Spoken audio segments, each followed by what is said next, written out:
როგორ უნდა მოვიქცეთ, როცა ბავშვმა რაღაცა იტკინა და ტირის. მაგალითად, ძალიან მსუბუქად მიარტყა თავი მაგიდას, მაგრამ ტირის. პირველ რიგში რაც არ უნდა გავაკეთოთ, ესაა, რომ აი მოდი ეს მაგიდა იყო, ამან გატკინა, მოდი აბა დაარტყი. რომ იყავთ ხოლმე ბავშვი და ესე ხელს არტყმევინებენ ამ მაგიდაზე ან ნებისმიერ საგანზე.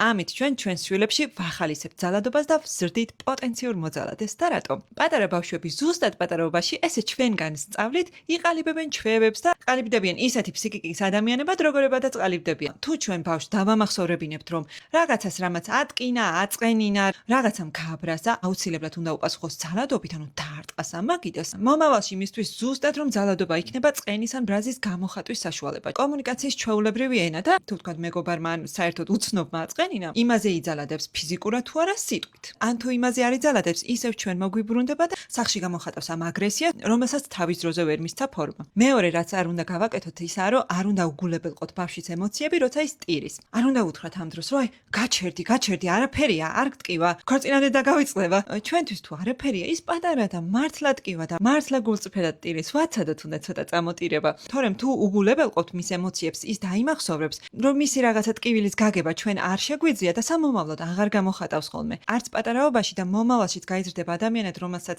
საკუთარი ტკივილის, საკუთარი ემოციების ადეკვატურად გამოხატვა არ შეუძლია, ან ჩაკეტილი ადამიანი იქნება, ან კიდე გამოხატავს რამე სახის დამახინჯებული, თუნდაც აგრესიული ფორმით. აბა როგორ უნდა მოვიქცეთ? ძალიან მარტივია. მოვიქცეთ ისე, როგორც ზრდასრული ადამიანების შემთხვევაში მოვიქცეოდით. არაფერი მოვატყუოთ, არაფერი მოვიგონოთ. უბრალოდ თანავუგრძნოთ, ანუ ვუთხრათ, რომ ვაი მე გტკივა, მოდი აბა ჩაგეხუტო, გაკოცო, ცოტა ხანი წამოიტიროს და მერე უკვე ვიზრუნოთ მის დამშვიდებაზე, რაღაცა ვეთამაშოთ, ვუთხრათ, რომ გაუვლის მალე ეს ტკივილი. აბა ეხლა ჩვენ თავზე წარმოვიდგინეთ რაღაცა რომ ვიტკინე და მივედი ჩემს მეგობართან და ვტირი, ისე მტკივა, ჩემმა მეგობარმა რომ ითხრას, არაფერი, აბა გაჩუბდი, არ გტკივა. ხო მეწყინება. ხო და არც პატარის მიმართ არ არის მსგავსი ქცევა ბუნებრივი პირიქით ჩვენ მისი იმინდი ვარ. ყველაფერში რაც კი გაუჭირდება, რაც კი ეტკინება, პირველ რიგში ჩვენი თანაგზნობის და დახმარების იმედი აქვს.